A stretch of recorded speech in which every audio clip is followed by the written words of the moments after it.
எல்லாருக்கும் வணக்கம். Welcome back to chef Deena's kitchen. இன்றைக்கி நம்ம எங்கே இருக்கும் பார்த்தீங்கன்னா கோயம்புத்தூரில் இருக்கும். கோயம்புத்தூரில் கவுண்டமலை வந்திருக்கோம். எங்கே நம்ம மனோமணி அக்கா வீட்டு தான். இன்றைக்கி அவங்க வீட்டு முறையில் பண்ணுற ரெசிபி என்ன பார்த்தீங்கன்னா கொள்ளு சாதம். அரிசியும் பருப்பு மாதிரியே கொள்ளு சாப்பாடு. கொள்ளு சாதம் இந்த ரெசிபியாக ட்ரெடிஷ்னலாக பண்ணுற ஒரு ரெசிபி சொல்லி சொல்கிறாங்க. இதெல்லாம் வந்து பார்த்தீங்கன்னா அந்த காலத்துல எல்லாம் செஞ்சு சாப்பிட்டாங்க, அவ்வளோ ஆரோக்கியமாக நல்லா இருந்தாங்க. இப்போ இந்த மாதிரியெல்லாம் நிறைய பேர் செய்யறது இல்லைங்க, மறந்து போச்சு. இந்த கொள்ளு சாதம் பார்த்தீங்கன்னா நிறைய பேர் நிறைய விதமாக பண்ணியிருப்பாங்க. ஆனால் இவங்க பண்ண பக்குவம் பார்த்தீங்கன்னா இந்த கொள்ளு சாதம் டோட்டலாக வேறு. அரிசி பருப்பு இதெல்லாமே ஒட்டுக்கா போட்டு பச்சையாக போடுறோம். இப்போ வெங்காயம், தக்காளி, பூண்டு, சீரகம், வரமல்லி எல்லாமே பச்சையாக போடுறோம். பர்டிகுலராக வந்து இதில் எந்த ஒரு பொடி மசாலா எதுவுமே இல்லை. கொள்ளு சாப்பாட்டில் வந்து பார்த்தீங்கன்னா நம்ம பட்டை கிராமெல்லாம் எதுவும் போட போகிறது இல்லை. அப்புறம் வந்து வெங்காயம் தக்காளி எல்லாம் வதக்கிறதும் வேலை இல்லை. பொடி ஐட்டம் எதுவுமே தேவையில்லைங்க. மஞ்சத்தூள், மிளகாத்தூள், மல்லித்தூள் எதுவுமே தேவையில்லை. இன்னொன்று பார்த்தீங்கன்னா எல்லாத்தையும் ஒன்றா போட்டு டேரெக்டாக தம் கட்டுறது தான், அதை வேறு எதுவுமே இல்லை. குக்கராக இருந்தால் ஒரு 2 விசில் விடலாம். இல்லை சட்டியில் வேக வைக்கிறதா இருந்தால் அதுக்கு தனியாக தண்ணி வச்சு எவ்வளோ வேணுமோ அரிசிக்கு தகுந்த தண்ணி வச்சு செஞ்சு சாப்பிட்டோம்னா சும்மா ஜம்முன்னு இருக்கும். நிறைய பேர் சாப்பிட்டு முடிச்ச பிறகு ஐயோ வெயிட்டு போது ஃபீல் பண்ணுவீங்க. ஆனால் இந்த மாதிரி ப்ரிப்பரேஷன் சாப்பிடும்போது உங்களுக்கு வெயிட்டு போடாது, பக்குவமாக அப்படியே இருக்கும் அப்படின்னு சொல்கிறாங்க. பிரியாணி மாதிரியே இருக்குங்க. ஆமாம், வெயிட் லாஸ் பண்ணுறவங்களும் இந்த பிரியாணி செஞ்சு சாப்பிடலாம். இது பிரியாணியா? ஆமாம், எங்கள் ஊர் பிரியாணி. இன்னொன்று, அந்த ப்ரிப்பரேஷன் பண்ணி முடிச்ச பிறகு அந்த பூண்டு அந்த வெங்காயம் எல்லாம் முழுசாக அப்படி கையில் எடுத்துன்னா அப்படியே பஞ்சு போல் மசியுது. அந்த அளவுக்கு சூப்பராக இருக்குது. இது எல்லாரும் பண்ணக்கூடிய ஒரு முக்கியமான ஒரு ரெசிபி. மிஸ் பண்ணாதீங்க, ட்ரை பண்ணி பாருங்கள். இந்த மாதிரி ஃபுட்டு தாங்க பிரியாணி சொல்லணும். இதுக்கு தொட்டுக்கறக்கு வந்து ஏதாவது தேங்காய் சட்னி வச்சுக்கலாம், இல்லை தயிர் வச்சுக்கலாம். கடலைப்பருப்பும் பூண்டும் போட்டு அரைச்ச துவையல் கூட வச்சு சாப்பிட்லாம். சும்மா அல்டிமேட்டாக இருக்கும். இந்த ரெசிபி நம்ம சொல்லி தருவாங்கன்னா மனோமணி அக்கா தான். உங்கள் எல்லாருக்குமே தெரியும், ஏகப்பட்ட ரெசிபிகள் அவங்க வீட்டு முறையில் பண்ணுற அந்த ரெசிபிகளை ஷேர் பண்ணிட்டு இருக்காங்க. அந்த மாதிரி தான் இந்த ரெசிபி பார்க்க போகிறோம்.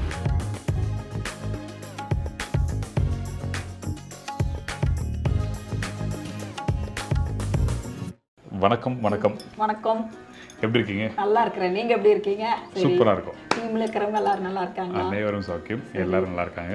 வீட்டு சைடில் எப்படி இருக்காங்க? எல்லாரும் நல்லா இருக்கும். சரி. ஆக்சுவலாக வந்து இந்த மாதிரி பக்குவத்தில் தான் எல்லாருமே பண்ணுவாங்க, இல்லை ஒரு குறிப்பிட்ட ஒரு ஜோன் உள்ள மக்கள் மட்டும் தான் பண்ணுவாங்கன்னா கேட்குறேன். இல்லை, இப்போ கோயம்புத்தூர்ல எல்லாம் இந்த மாதிரி தான் பண்ணுவோம். முதல்ல எல்லாம் வந்து பச்சையாக தான் வேக வச்சு பண்ணுவோம். இப்போதான் ஒரு சிலர் வணக்கி பண்ணுறாங்க. வணக்கி பண்ணும்போது அந்த டேஸ்ட் மாறுங்க. அந்த காலத்துல எல்லாம் வந்து அரிசியுமே பருப்பு எல்லாம் ஒட்டுக்கா போட்டு எல்லாம் வெங்காயம் தக்காளி எல்லாம் பச்சையாக போடுவாங்க. அந்த பச்சையாக போட்டால் அந்த டேஸ்ட் இன்னும் நல்லா இருக்குங்க. அந்த கொள்ளோட டேஸ்ட் நல்லா இருக்கும். ஷோர், ஓகே, நம்ம பண்ண ஆரம்பிக்கலாம். ஓ, சரிங்களா? சரி, எனக்கு அதுக்குமே தேவையான பொருள் சொல்கிறீங்க. சரி சொல்கிறேன். கொள்ளு சாப்பாடு செய்ய தேவையான பொருள்கள்: அரிசி 1 டம்ளர், கொள்ளு 1/2 டம்ளர், சின்ன வெங்காயம் ஒரு 100 கிராம், வெள்ளைப்பூண்டு ஒரு கைப்பிடி அளவு, வரமிளகாய் நம்ம காரத்துக்கு தகுந்த மாதிரி எடுத்துக்கலாம், சீரகம் 1 ஸ்பூன், வரமல்லி 1 ஸ்பூன், கடுகு 1 ஸ்பூன், கருவேப்பிலை 2 கொத்து, கொத்தமல்லி தேவையான அளவு, உப்பு தேவையான அளவு, காடியா கடலெண்ணெய் ஒரு 100 மில்லி ஊற்றிக்கலாம். ஓகே, இப்போ தேவையான பொருள் சொல்லிட்டீங்க. ஃபர்ஸ்ட் நம்ம என்ன பண்ணுறோம்? இப்போ அடுப்பத்தை வைக்கிறோம், எண்ணெய் ஊற்றுற, கடுகு போடுறோம், தாளிக்கிறோம். சரி, தாளிக்கிறோம். அதுக்கு முன்னாடி என்ன பண்ணி வச்சுருக்கீங்க? அதுக்கு முன்னாடி வந்து கொள்ளு வந்து வேக வச்சு எடுத்து வச்சிருக்கிறேன். ஓகே, இப்போ வந்து பார்த்தீங்கன்னா ஒரு 4 விசில் விட்டு நல்லா வேக வச்சு எடுத்து வச்சிருக்கிறேன். அதோட தண்ணியும் தனியாக எடுத்து வச்சிருக்கிறேன். நானும் செய்த ஜூஸ் போட்டு கொடுத்துருக்காங்க, நம்ம அப்படி சாப்பிட்டுட்டே. இல்லை, உப்பும் பெப்பர் தூள் எல்லாம் போட்டு அப்படியே குடிக்கலாம். அப்படியே குடிக்கலாம். நல்லா கொள்ளு வேக வச்சு தண்ணியில் வெறும் ஒரு அரைவாசி உப்பும் கொஞ்சம் மிளகுத்தூளும் போட்டு சாப்பிட்டா சூப்பராக இருக்கும்.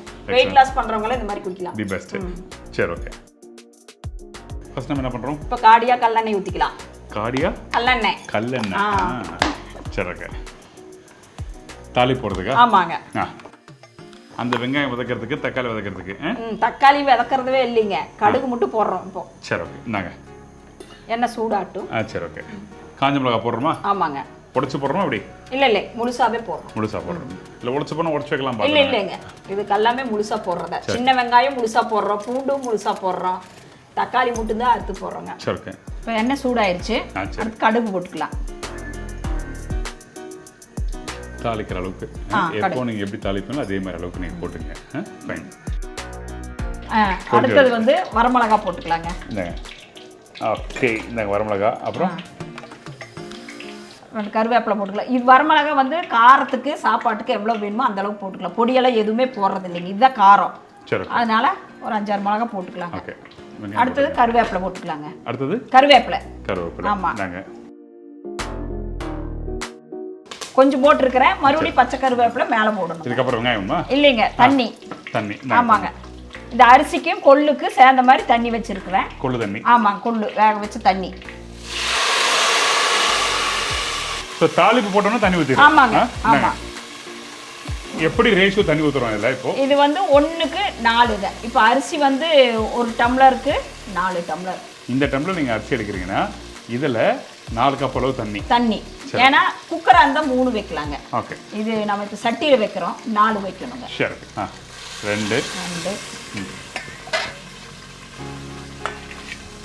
3. இப்போ இந்த கொள்ளு சேர்த்து போடுவோம்ல, அப்போ மாறும் இல்லை? 4 இல்லைங்க, கொள்ளு வெந்துருச்சு இல்லை, நம்ம வேக வச்சு தான் போடுறோம். அரிசிக்கு தான் தண்ணிங்க. இன்னும் கொஞ்சம் ஒரு 1/4 டம்ளர். ஆமாங்க, எனக்கு கொஞ்சம் குறைவா ஊற்றணும். சரி. 1க்கு 4 கப்பு.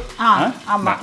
வேணா ஒரு 1/4 கப் எக்ஸ்ட்ரா வச்சுக்கலாம். ஏன்னா இப்போ கொள்ளு வந்து வேக வச்சுட்டோம், அது தண்ணி பிடிக்காது. இப்போ அரிசிக்கு தான் தண்ணி, அந்த கொள்ளு வேக வச்ச தண்ணியோட சேர்ந்து நம்ம அளவு ஊற்றிக்கலாம். சரி. இப்போ இது கொதி வரையில் நம்ம ஊற வச்ச அரிசி, கொள்ளு, வெங்காயம் எல்லாத்தையும் போட்டுடுறோங்க. சரி. ஓகே. அப்போ இந்த தக்காளி கட் பண்ணணுமா? ஆமாம், கட் பண்ண. நான் கட் பண்ணவா உங்களுக்கு? சைடில் எவ்வளோ நீங்கள் பண்ணுறீங்க, நான் கட் பண்ணி தரேன். கட் பண்ணி கொடுங்க. எப்படி பெருசாக கட் பண்ணுவோம்? அப்படி இல்லை, பொடி பொடியாகவே வெட்டுங்க.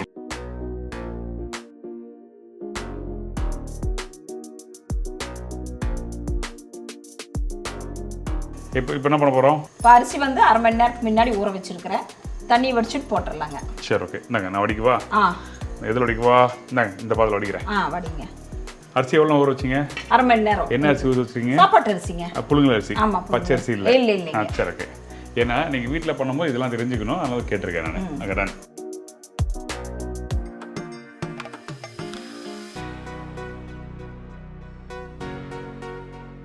ஸோ ஊற வச்ச அரிசி போட்டாச்சு. ஆமாம். பச்சரிசி போடலாமா? பச்சரிசி போடலாங்க, தண்ணி அளவு கம்மியாக வைக்கணும். அவ்வளோதாங்க. சீரக சம்பா அரிசி? எல்லாத்துலேயுமே செய்யலாங்க. சீரக சம்பா போட்டு ரொம்ப ஜோரா இருக்கும், வாசம் ஜோரா இருக்கும். பிரியாணி மாதிரியே இருக்குங்க. ஆமாம். வெயிட் லாஸ் பண்றவங்க இந்த பிரியாணி செஞ்சு சாப்பிடலாம். இது பிரியாணியா? ஆமா, எங்க ஊர் பிரியாணி. எனக்கு கொள்ளு போறதுனால வெயிட் லாஸ் பிரியாணி. ஆமா, இப்படின்னு ஆரம்பிக்கலாங்க. எல்லாரும் பிரியாணி சாப்பிட்டா வெயிட் போடும் அப்படின்லாம் பேசுறாங்க. பட் வெயிட் லாஸ் பிரியாணி சொல்லி ஒரு கான்செப்ட்ல யாரும் ஆரம்பிச்சானா கண்டிப்பா 100% வந்து சாப்பிட ஆரம்பிச்சாங்க. ஆமா, வாரத்துக்கு ஒருக்கா செஞ்சு சாப்பிடலாம். வாசம் நல்லா இருந்தா போதும், சாப்பிடுறோம். இது வாரத்துக்கு ஒரு நாள் சாப்பிடலாங்க. சூப்பர். வாசமும் டேஸ்டும் நல்லா இருந்தா போதும். ஆமா. சரி. ஓகே. இதுக்கு இதுக்கு அடுத்து கொள்ளு போட்டுக்கலாம். நம்ம வேக வச்சு வச்சிருக்கறங்கல்ல, அந்த கொள்ளு போட்டு. இந்த கொள்ளு நான் போடுங்க. சோ நம்ம கொள்ளு அரிசி எவ்வளவு போறோம் சொன்னீங்க நீங்க? எந்த ரேஷியோ வந்து 1க்கு 1/2 போடலாம், 3/4 வரைக்கும் போடலாம். இப்போ நம்ம எப்படி போடுறோம்? 1க்கு 1/2 போடுறோம். 1க்கு 1/2. இப்போ கொள்ளு நிறைய இருக்குங்க. வேக வைக்கும் போது பாத்தீங்கன்னா கொள்ளு நிறைய ஆயிரும். 1க்கு 1 போட வேண்டாம், 1க்கு 1/2 போட்டாவே சரி. ஓகே. இப்போ வெங்காயம் எல்லாம் போடுறோமா? ஆமாங்க. நல்ல ஒரு கலக்கி விட்டு. ஆமாங்க, இது பச்சையா அப்படியே போடுறோம். ஓகே. டேஸ்ட் இன்னும் வேற மாதிரி இருக்கு. வணக்கணும்னா டேஸ்ட் வேறையா இருக்கும். பொடி எல்லாம் போட்டோம்னா, சாம்பார் தூள் எல்லாம் போட்டோம்னா அந்த கொள்ளோட டேஸ்ட் தெரியாதுங்க. ஓகே. சின்ன வெங்காயம். வெங்காயம் கட் பண்ண வேண்டியது இல்லையா? இல்லைங்க, முழுசாவே போடணும். எப்படி? சாப்பிடையில வந்து அது முழுசா முட்டா இருக்கும். வெங்காயம் வந்து எவ்வளவு வேணாலும் போட்டுக்கலாம். நம்ம ஊர் சொல்லும் போது பார்த்தீங்கன்னா பெரிய வெங்காயம் வந்து இந்த பல்லாரி வெங்காயம் சொல்கிறாங்களா, அது நம்ம ஊர் இல்லை. ஆக்சுவலாக சின்ன வெங்காயம் தான் நமக்கு. ஆனால் அந்த சின்ன வெங்காயம் ஏகப்பட்ட மருத்துவ குணங்கள் இருக்குது. அடுத்தது வந்து பூண்டு போட்டுக்கலாங்க. பூண்டு.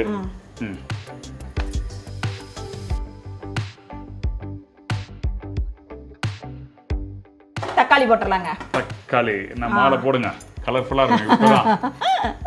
அந்த பிரியாணி வெயிட் லாஸ் பிரியாணிக்கு வந்து தக்காளி போட்டால் தான் கலர்ஃபுல்லாக இருக்கும். பாருங்க எப்படி இருக்குன்னு. அடுத்தது வந்து சீரகம் போட்டுடலாம். இது ஊற்றிடலாமா? ஊற்றிடலாம். அந்த ரவோன்னு இருக்க தனியாக விட்டுணும். சீரகம், மல்லி. சீரகம் ஒரு ஸ்பூன் போட்டுக்கலாங்க. சரி. சீரகம் வறுக்க வேண்டியதெல்லாம் இல்லை, எல்லாமே அப்படியே பச்சையாங்க. இதுக்கப்புறம் மல்லி வந்து இப்போ 2ஆ உடச்சி வச்சிருக்கிறேன். கையிலேயே தேய்ச்சும் கூட போடலாம், முழுசாக போட்டுக்கலாம். ஏன்னா உடைச்சு போடுறோம், அந்த வாசம் பாருங்க. மல்லி இது வந்து நாட்டு மல்லி. ஆமா, சிறுமல்லி தான் நாட்டு மல்லி. ஆமா, பாருங்க கொட்டும் போதே வாசம் பாருங்க எப்படி இருக்குன்னு. நல்லா பெருசா இருக்கிறது வந்து ஹைபிரிட். அது கொஞ்சம் பாத்துக்கங்க. அதை இப்போ இது வந்து உடைச்சு வேணா போட்டா நல்லா வாசமா இருக்கு, அதனால உடைச்சு போடுறோம். ஓகே, நம்ம உடைச்சு வச்சிருக்கோம். ஆமா, உடைச்சு வச்சிருக்கிறோம். அடுத்து உப்பு போட்டுக்கலாம். இந்த சாப்பாட்டுக்கு கொள்ளு, வெங்காயம், தக்காளி எல்லாம் தேவையான அளவு உப்பு போட்டுக்கலாம். இப்போ இதெல்லாம் கீழே வச்சிடலாம். அதுக்கு அடுத்தது வந்து கருவேப்பிலை, கொத்தமல்லி போட்டுடலாம். இந்தாங்க, கருவேப்பிலையும் கொத்தமல்லியும். சரி, இந்தாங்க ரெண்டுமே கொடுத்துட்டேன். பச்சை கருவேப்பிலை பார்க்கறதுக்கு எப்படி ஜோரா இருக்கு பாருங்க. கலர்ஃபுல்லா இருக்குல்ல. தக்காளி, வெங்காயம், கருவேப்பிலை, கொத்தமல்லி, வரமிளகா. இப்போ எல்லாம் போட்டாச்சு. இந்த இடத்துல இதை சமைக்கிற பக்குவம் எப்படி இருக்கணும்? அதாவது மீடியமான ஃப்ளேம் வச்சு குக் பண்ணுமா, இல்லை நல்லா ஹை ஃப்ளேம் வச்சு குக் பண்ணுமா, எப்படி?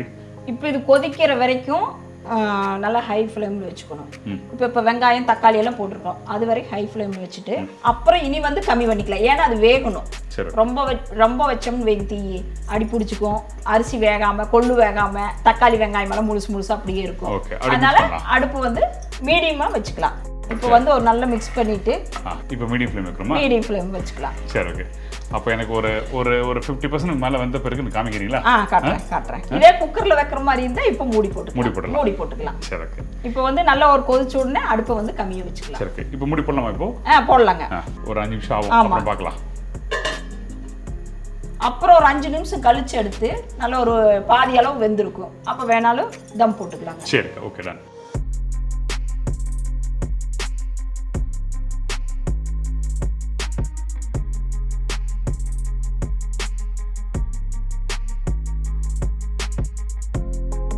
செக் பண்ணி பார்க்கலாமா? பார்க்கலாம். ஓகே. இன்னும் அப்படியே வாசம் வருது. கொள்ளு வாசம். தண்ணி அப்போ தள்ள இருந்தது.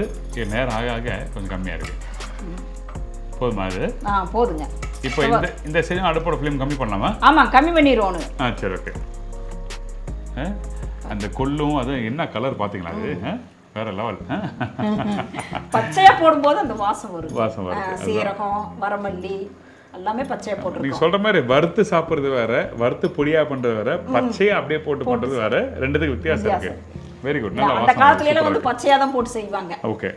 வறுத்து எல்லாம் வணக்கி பொடி எல்லாம் போட மாட்டாங்க. இதெல்லாம் தான் வீட்டுல இருக்கும். எடுத்து பச்சையா போடுவாங்க. விறகடுப்புல வச்சு கடைசியா இப்படி அரிசியெல்லாம் வெந்தா பிறகு பாத்தீங்கன்னா விறகெல்லாம் எடுத்துட்டு அந்த தலைநிலையே விட்டுருவாங்க. அந்த சூட்லயே வெந்துருங்க. சரி, சூப்பர். அப்போ நம்ம இப்போ தம் போடுற ஸ்டேஜ் வந்துட்டோமா? ஆமா, தண்ணி எல்லாமே வத்திருச்சு. ஓகே. இப்போ பாத்தீங்கன்னா தண்ணியும் அரிசியும் மட்டமா இருக்கு. அதாவது ரொம்ப ட்ரையா ஆகாது. ட்ரை ஆனா உங்களுக்கு வந்து ரைஸ் வந்து வேகாது. ஸோ அந்த ஒரு மட்டம் அளவுக்கு வந்திருக்கு தண்ணியும் இதுவும். ஆமா, சரி. இப்போ வந்து தம் போட்டுடலாம். கொத்தமல்லி என்ன போடுறோமா? இல்லைங்க, எடுக்கிறப்ப வேணா மேலே போட்டுடலாம். சரி, வாழையில போடுறோமா? ஆமா, ஃபைன். போட்டு மூடி போட்டு ரொம்ப சிம்ல வச்சிடலாங்க. சரி, ஓகே. அந்த சைடு மூடி இருக்கு.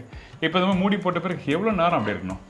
இது ஒரு 10 நிமிஷம் இருந்தா போதும். 10 நிமிஷம். ஏன்னா சட்டி சூடு இருக்குங்க, அந்த சூட்லயே வெந்துரும். ஒரு 10 நிமிஷம் இருந்தா போதும். ஓகே. அப்படி மண்சட்டி யூஸ் பண்ணா ஒரு 15 நிமிஷம் வச்சுக்கோங்க. சரிங்களா? ஆமா, 15 நிமிஷம் ஆகட்டும். அதுக்கப்புறம் காமிங்க. சரி. கிட்டத்தட்ட 10-15 நிமிஷம் ஆயிடுச்சு. ஆமா, உடைக்கலாமா? பசிக்குது. சாப்பிடலாம். சுட லாஸ்ட் டைம் அந்த தக்காளி சட்னி கொடுத்தீங்க, தண்ணி தக்காளி. அதே மாதிரி இப்போ எனக்கு பசி பயங்கரமா இருக்கு. எனக்கு கண்டிப்பா நிறைய சாப்பிடலாம். கொடுங்க. அடடா, இந்த இலெல்லாம் சுருங்கி அப்படியே எப்போ போலதான் எடுத்துருங்க. அதை இந்த இலை போடுறதுக்கு ஆக்சுவலாக என்ன விஷயம்னா, நிறைய பேர் வாசம் சொல்லி சொல்கிறாங்க. ஆனால் விஷயம் என்ன கேட்டிங்கன்னா, அந்த தண்ணி வந்தால் அந்த இலையில தங்குறதுக்காக மட்டும்தான். அந்த ஆவி கரெக்டாக சரியாகுதா? சாப்பாட்டில் விழுகாது, இலை மேலேயே இருக்கும். ஆமாம், அதான். போடுங்க, அப்படி தான் போடுங்க. ரைஸ் அப்படியே உதிரியா வருது. சூப்பரா இருக்கு. பல உதிரியா வருது. கலரும் பாருங்க எப்படி இருக்கு. எந்த தூளுமே போடல. ஓகே. மஞ்சள் தூள், மிளகாய் தூள், சாம்பார் தூள் எதுவுமே போடல. இப்போ பாத்தீங்கன்னா கொள்ளு கலர் இருக்குது சாப்பாடு. Super, very good. இயற்கையான கலருங்க. கொத்தமல்லி போடலாமா கொஞ்சம்? போடலாங்க. இன்னொன்னு தம் உடைக்கும் போது அந்த மல்லியோட வாசம் கமகமான வருது. ஆமா, கொள்ளு வாசம். கொள்ளோட மல்லி தான் பயங்கரமா தூக்கலா இருக்கு வாசம். இப்போ கொத்தமல்லி தலை போட்டுக்கலாம். வேணும்னா சாப்பிட்றப்ப மேலே வந்து தேங்காய் எண்ணெய் ஊற்றிக்கலாம். தேங்காய் எண்ணெய். அப்போ கல்லெண்ணெய் போட்டு தேங்காய் ஊற்றலாமா? இல்லை, ஒரு சிலருக்கு வேணும்னா போட்டு சாப்பிடலாம். ஆனால் இதே நல்லா இருக்குங்க. நல்லா இருக்கும். இல்லாட்டி ஃபர்ஸ்ட்லேயே தேங்காய் எண்ணெய் தாளிச்சிட்டு மேலே தேங்காய் எண்ணெய் ஊற்றிக்கலாம். ஆப்ஷன் உங்கள் கையில், உங்களுக்கு எது வேணுமோ யூஸ் பண்ணிக்கலாம். டன். இந்தாங்க தள்ள விடுங்க. சுடு சாதம் கொடுங்க. ஒரு கண்டி சோறு போடுங்க.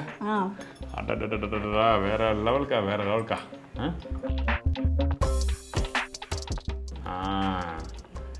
கொடுங்க.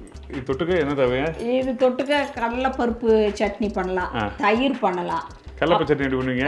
கடலைப்பருப்பு, பூண்டு, வரமிளகா, புளி, கொஞ்சமா தேங்காய் வறுத்து அரைச்சி நல்லா கெட்டியா வச்சு நல்லா காரசாரமா சாப்பிட்டா ஜம்முன்னு இருக்கும். அதே மாதிரி கெட்டியா தேங்காய் சட்னி நல்லா இருக்கும், தயிரும் நல்லா இருக்கும். நல்லா இருக்கும். எப்படி இருக்கு? Simple, best, very good. இந்த மாதிரி ஃபுட்டு தாங்க பிரியாணி சொல்லணும். இந்த இடத்துல பார்த்தீங்கன்னா அந்த கொள்ளோட வாசம், அந்த மல்லியோட வாசம், அந்த சீரகம், அந்த கொத்தமல்லி, அந்த கடலை ஊற்றுறது எல்லாம் சூப்பராக வந்து. ஏன்னா இதில் வந்து நம்ம எந்த மசாலாவும் சேர்க்கலிங்க. வெரி கிராம்பு குட், வெரி குட். பிரியாணிக்கு போகிறதெல்லாம் எதுவுமே சேர்க்கல. வீட்டில் இருக்கிற பொருள் தான் இதெல்லாம். வந்து பார்த்தீங்கன்னா அந்த காலத்துல எல்லாம் செஞ்சு சாப்பிட்டாங்க, அவ்வளோ ஆரோக்கியமாக நல்லா இருந்தாங்க. இப்போ இந்த மாதிரியெல்லாம் நிறைய பேர் செய்யறது இல்லைங்க, மறந்து போச்சு. இந்த மாதிரி நிறைய பேர் வீட்டில் வாரத்துக்கு ஒரு நாள் இந்த மாதிரியெல்லாம் செஞ்சு சாப்பிடலாம். பெஸ்ட்டு. ஏன்னா அந்த கொள்ளு வந்து ஒன்று அப்படி மெல்லும் போது பார்த்தீங்கன்னா அப்படியே பஞ்சு போல போகுது. அந்த சாதத்தோட சேர்த்து சாப்பிட ரொம்ப நல்லா இருக்கு. கூட ஒரு வெங்காயம், அந்த அந்த பூண்டு ஒன்று ரெண்டு கடிக்கும் போது அது மெதுமெதுன்னு இருக்கா, சூப்பராக இருக்குது. காரம்லாம் இல்லை, கரெக்டாக இருக்கு. அதாங்க நம்ம வரமிளகா தான் போடுறோம் காரத்துக்கு. ஆனால் சுட சுட சாப்பிடுங்க, தொட்டுக்கு எதுவுமே தேவையில்லை. சும்மாவே ஒரு அப்பளம் இருந்தாலும் கூட போதுங்க, சாப்பிடலாம். என்கிட்ட அப்பளம் வேண்டாம், சும்மாவே அப்படியே இந்த பூண்டு வெங்காயம் இதெல்லாம் மென்று சாப்பிடுவோம். சூப்பராக இருக்கு. Very good, best, healthy food. உங்களுக்கு எந்த ஒரு பிரச்சனையும் இல்லை, அழகாக நீங்கள் பண்ணலாம். ஈஸி ரெசிபி, வயிற்றுக்கு எந்த கெடுதலும் இல்லைங்க. இந்த மாதிரி எல்லாம் நைட்டு சாப்பிட்டாலும் எந்த தொந்தரவும் பண்ணாது. கரெக்டான விஷயம். தேங்க்யூ. சுட சுட சோறு கொடுத்ததுக்கு ரொம்ப நன்றி. சரி, ரொம்ப நன்றிங்க. அக்காவுக்கு நன்றி, ரொம்ப ரொம்ப நன்றிங்க. உங்களுக்கு நன்றி சொல்கிறேன். சரிக்கா, நம்ப கொடுங்க. நீங்களும் இதே மாதிரி அளவுகளோட வீட்டில் வாரத்துக்கு ஒரு நாள் கொள்ளு சாப்பாடு செஞ்சு குழந்தைங்க பெரியவங்க அந்த மாதிரி எல்லாம் செஞ்சு கொடுங்க. இது வந்து ஆரோக்கியமானது, வயிற்றுக்கு எந்த கெடுதலும் இல்லை, நல்ல சாப்பாடு. இந்த மாதிரியெல்லாம் சாப்பாடெல்லாம் மிஸ் பண்ணாமல் வாரத்தில் ஒரு நாள் செஞ்சு சாப்பிடுங்க. நாங்கள் வீட்லேயே சுத்தமான முறைப்படி வந்து பலகாரங்க, கார வகைகள், பொடி வகைகள் அந்த மாதிரியெல்லாம் பண்ணி தர்றோம். ஆர்டர் கொடுத்தீங்கன்னா ஒரு 2 நாளைக்கு முன்னாடியே கொடுத்தீங்கன்னா நாங்கள் ஃப்ரெஷ்ஷாக போட்டு தர்றோம். உள்ளூர் வெளியூர் எல்லா பக்கமே அனுப்புகிறோம். ரொம்ப மக்கள் வந்து முறுக்கு, கார வகைகள், இனிப்புக்கெல்லாம் ரொம்ப ஆதரவு கொடுக்குறீங்க. ரொம்ப நன்றி. என்னுடைய ஃபோன் நம்பர் வந்து 9952809354. பேர் வந்து மனோன்மணி, கவுண்டம்பாளையம். ஏதாவது வேணும்னா கான்டாக்ட் பண்ணுங்கள், உடனே நல்ல முறையில் செஞ்சு தர்றோம். நீங்கள் ஹோட்டல் மட்டும் ஆரம்பிச்சிச்சிங்க, இந்த மாதிரிலாம் சாப்பாடு கொடுத்துச்சிங்க, நம்ம சேனலில் பார்க்குறோம், எங்கே இருந்தாலும் தெரிய வந்து சாப்பிடுவாங்க. அவ்வளோ சூப்பர். சரி, பெஸ்ட், சூப்பர், எக்ஸலண்ட். வார்த்தைகளே இல்லை சொல்லுவாங்கல்ல, அந்த மாதிரி வாயை அடக்கிட்டாங்க. பேசவே வேண்டாம், நீ சாப்பாடு மட்டும் சாப்பிடு அப்படின்னு சொல்லுவாங்க. சாப்பிடுங்க. சாப்பிட்டு இன்னொரு விஷயம் சொல்லிடுறேன். அந்த பூண்டெல்லாம் முழுசா போட்டீங்களே, அந்த பூண்டெல்லாம் கையில் இப்படி எடுத்துச்சிங்க, அப்படி லைட்டாக அப்படியே வச்சுச்சிங்க, அப்படியே பஞ்சு போல் அப்படியே பேஸ்ட் மாதிரி ஆயிடுது. அதனால முழுசாவே போட்டாங்க. வெரி குட், ரொம்ப நல்லா இருக்கு. தேங்க்யூ ஸோ மச், ரொம்ப நன்றி. பாதி சாப்பாடு கதையாச்சு, நான் சாப்பிட போகிறேன். இதே மாதிரி நான் இன்னொரு நாள் ஒரு புது ரெசிபி செஞ்சுக்கிறேன். நன்றி, வணக்கம். சீ பாய், டேக் கேர். தேங்க்யூ சொல்லுங்கள். பாய். எல்லாம் ஜாலியாக என்ஜாய் பண்ணுங்க. இது மாதிரி பெஸ்ட் சாப்பாடு சாப்பிடுங்க. ரொம்ப நன்றி. Thank you, super.